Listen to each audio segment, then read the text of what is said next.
또 하나의 검증 논란이 불거졌는데 윤석열 전 총장의 대변인을 지냈던 이동훈 전 논설위원과 관련된 의혹이 제기됐습니다.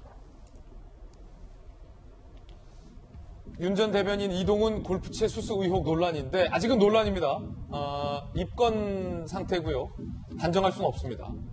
윤석열 총장의 대선 출마 선언 당일에 참 이 타이밍도 공교롭죠. 이동훈 전 대변인의 청탁금지법 위반 혐의 입건 사실이 보도됐습니다. 그러니까 의혹이 제기됐고 입건이 됐다라는 겁니다. 그 의혹이 사실이다라고 단정할 수 없는 상황인데 공교롭게 윤 전 총장 출마 선언 당일에 이게 보도가 나왔습니다. A씨, 이 A씨에 대한 설명이 필요할 텐데 100억대 사기 등 혐의로 구속된 수산업자입니다. 그러니까 구속된 범죄인입니다.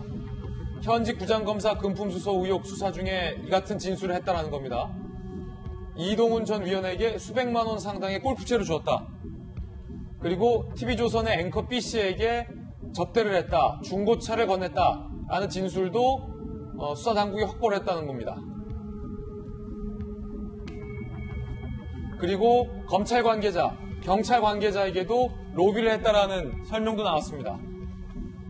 이동훈 전 대변인은 지난달 10일 일신상의 이유로 사퇴를 한 바 있는데 그때 혹시 이 형사 입건과 관련된 의혹 때문에 사퇴한 것이 아니냐라는 뒷말도 나오고 있습니다. 일단은 강력계 형사 출신의 박성배 변호사께서 보시기에 어떤 의혹이고 어떤 혐의로 구체적으로 입건이 됐다는 겁니까? 과거 뇌물죄 사건에서는 가장 치열하게 다투는 쟁점이 직무 관련성이었습니다. 예. 금품을 받은 사실은 존재한다고 하더라도 직무와 관련된 금품이었는가가 가장 치열하게 다투어졌는데 지금은 직무 관련성을 묻지 않습니다. 청탁금지법, 이른바 김영란법에 따라서 금품만 받았다면 그 금품이 1회에 100만 원을 넘어서거나 1년에 300만 원을 넘어서게 되면 3년 이하의 징역 등에 처해지게 됩니다. 그렇군요. 다만 받은 금품이 그 금액에 이르지 않은 경우에는 과태료 부과 처분 대상일 뿐입니다. 즉 범죄가 아니라는 것입니다. 범죄가 아니라는 거예요? 이러한 취지에서 이동훈 전 대변인이 이 받은 선물의 가액 등에 대해서 다투고 있는 것으로 알고 있습니다. 즉 범죄는 아니라는 취지로 다투고 있는 것으로 알고 있습니다. 이동훈 전 대변인 입장에서는 아이언채고 쓰던 중고채를 쓰라고 해서 내가 쓴 거다. 만약에 받았다는 그 물품이 1회에 받았고 그 가액이 100만 원에 이르지 못한다고 한다면 과태료 부과 처분 대상일 뿐이지 형사처벌 대상이 아닌 것이죠. 그건 범죄는 아니다. 범죄는 아니라는 것이죠. 아마 그러한 취지에서 다투고 있는 것으로 보이는데 사실 윤 전 총장 입장에서는 이런 발언도 했었죠. 이 검수 완박이면 부패 완판이다. 예. 즉 검찰 수사권을 완전히 박탈하면 부패가 완전히 판칠 것이다라는 취지의 발언도 한 바가 있습니다. 즉 진영과 무관하게 부패를 척결해야 한다는 것이 윤 전 총장의 가장 강력한 메시지였고 대통령 후보로서의 윤 전 총장의 존재 가치를 드러내주는 가장 대표적인 발언이 아닌가 싶습니다. 그런데 현실적으로 앞으로 선거를 치르는 과정에서 지금까지 접하지 못했던 많은 사람들의 도움을 받아야 할 텐데 그 과정에서 이 사람들의 관련된 의혹이 제기될 때 본인의 존재 가치와 상반되는 이들의 도움을 받아야 하는 상황, 물론 현재는 사실관계를 다투고 있는 상황입니다.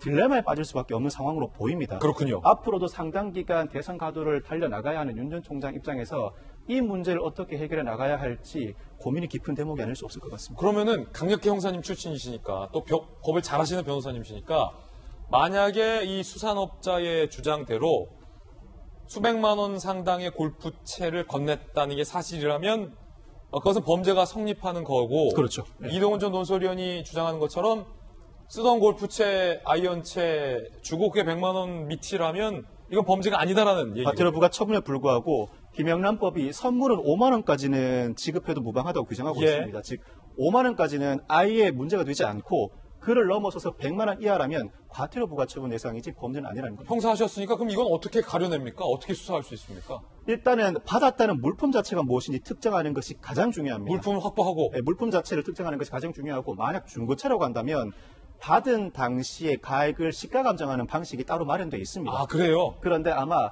경찰은 받았다는 물품을 골프채 한정하지 않고 혹시나 그 1회 외에도 여러 차례 받은 또 다른 물품이 있지는 않은지를 추가 조사할 가능성이 굉장히 높습니다. 그렇군요. 경찰과 검찰 고위 관계자에게는 뭐 명품 시계도 줬다 뭐 이런 얘기도 나오고 있던데 네. 이것도 마찬가지인 겁니까? 마찬가지입니다. 동일하게 적용되고 만약에 받은 금품이 300만 원에 이르지 못한다고 하더라도 대가 관계가 존재한다면 당연히 뇌물죄입니다. 그는 별도로 형사법에 따라 처벌을 가능하게 합니다. 그렇군요. 지금 사실관계와 주장들이 서로 대비되고 있는 상황이기 때문에 뭐 다 단정할 수는 없을 것 같은데 이재명 기자, 일단은 뭐 하는 사람이에요? 주었다는 이 사람은. 올 4월 달에 사기 혐의로 이미 구속이 돼 있는 상태죠. 예. 그러니까 글쎄요. 그러니까 본인은 굉장히 자산가다, 자산가다 주장도 했고, 수산업자다 주장을 했지만, 사실 다 사실이 아닌 것으로 이렇게 드러나 있습니다. 그러니까 수산업을 한다고 해서, 그러니까 수산업, 회사의 주소를 가보면 그냥 빈집만 있다고 하더라고요. 그러니까 사실상, 사기를 친 거죠. 사기를 치면서 이제 자신이 사업을 한다, 그러니까 투자를 해라 그래서, 투자를 받아서 거의 굉장히 많은 수백억 원의 이제 돈을 받았지만 사실상 다 그것이 이제 사기였다 이렇게 보고 지금 경찰이 수사를 하고 있는데, 중요한 것은 업자의 어떤 다이어리 이런 기록들을 통해서 지금 그것이 이제 일부 금품이 부장 검사한테 건네졌다, 그다음에 일부 언론인한테 건네졌다, 경찰 고위 간부에 건너졌다, 정치인들에 건너졌다 이렇게 지금 여러 가지 나오고 있어서 그것들을 좀 경찰이 하나하나 좀 확인하고 있는 작업인데, 지금 조금 전에 변호사님 말씀하신 것처럼 이게 지금 이동훈 전 농설위원 같은 경우는, 전 대변인 같은 경우는 중고 아이언츠에 불과하다. 그러니까 수백만 원대의 골프채가 아니다. 이렇게 주장하고 하는데, 이제 그 하나가 아니라 접대받은 것들이 이제 쭉 있는 거 아니겠습니까? 그것을 다 합쳤을 때 과연 이제 금액이 얼마나 산정되냐에 따라서 처벌 수위나 그러니까 이건 입건됐지만 처벌 수위 같은 건 정해지지 않을까 싶습니다. 전재수 의원님은 어떻게 보십니까? 저는 그러니까 윤석열 전 총장이 이제 출마 선언을 하는 날, 이게 이제 보도가 됐단 말입니다. 우연의 일치라고 하는데 제가 보기에는 큰 일을 도모하는 그 시작점, 출발점에 섰는데, 이런 일이 터지면 제가 볼 때는 좀 징조가 불길하다. 불길하다는 이제 생각이 들고. 근데 이것들이 계속해서 막 나와요. 왜냐면은, 처음으로 이제 출마 선언을 하고 난 뒤에 윤석열 전 총장께서 이제 국회 소통관을 찾아서 예. 모든 기자분들 인사드리고 열심히 하겠다 이런 다짐을 이야기하고 있는 와중에 또 부인의 줄리 관련 인터뷰가 또 한쪽 편에서 터져 나온단 말입니다. 그러니까 이게 뭔가 엇박자가 계속 나면서 말하자면 자신에게는 좋지 않은 일들이 계속 생겨나고 있습니다. 그래서 제가 볼 때는 굉장히 이게 불길한 징조들이 많이 생기고 있고, 특히 이제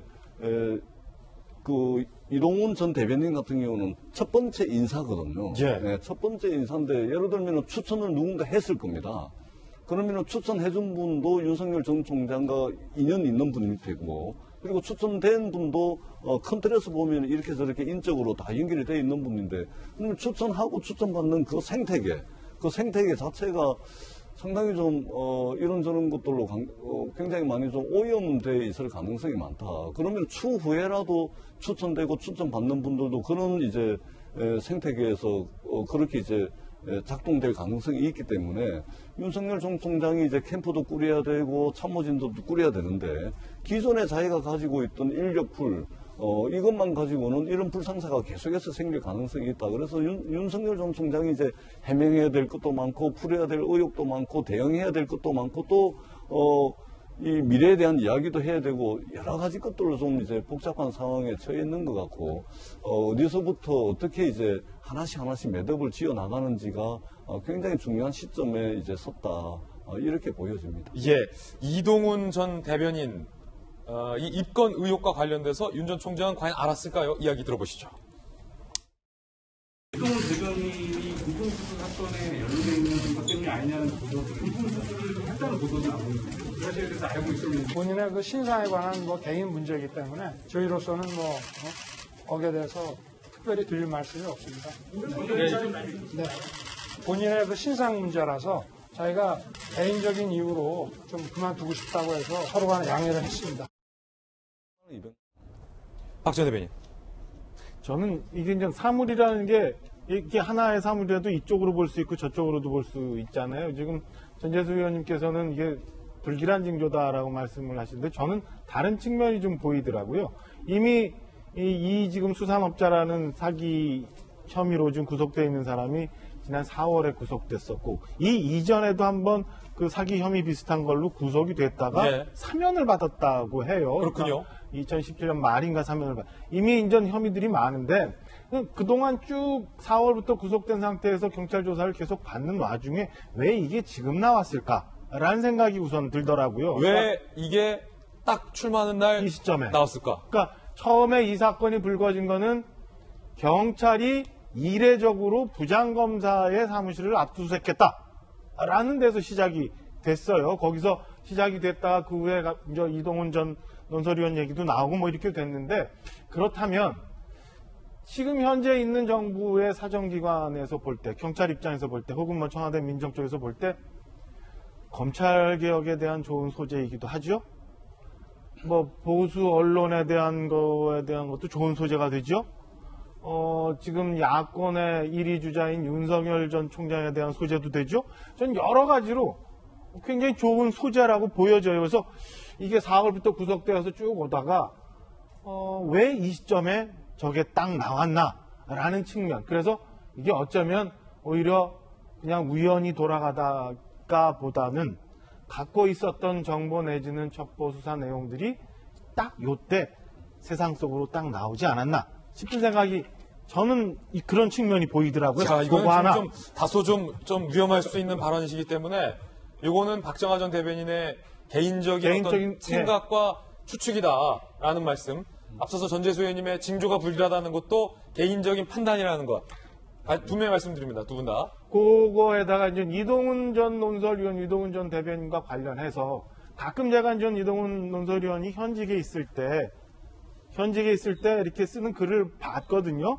보면은 지금 윤석열 전 총장의 대변인이라는 직책이 얼마나 무거운 자리인지, 그리고 지금 내년에 있을 대선이라는 게 이 보수 야권한테는 얼마나 중요한 선거인지를 본인들도 너무나 잘 알고 있어요. 그래서 과거부터 이제 4월부터 구속이 돼서 쭉 왔는데 이미 사건에 대해서 개인은 알고 있었을지도 모른다고 생각이 듭니다. 근데 이게 이렇게 사건이 불거질 거라고 생각 안 하다가 불거질 조짐이 보이니까 저는 오히려 스스로 윤석열 전 총장이나 야권의 부담을 주지 않기 위해서 스스로 먼저 정리를 하지 않았나. 그래서 이게 윤석열 전 총장 내지는 그 캠프 쪽으로 번져가는 거를 막기 위해서 스스로 자르기 하면서 일신상의 이유라는 걸 대지 않았나. 저는 그렇게 개인적으로 추측을 해서 이게 윤석열 총장이 알았냐 몰랐냐는 크게 논란의 거리는 안 될 수 있다라고 생각합니다.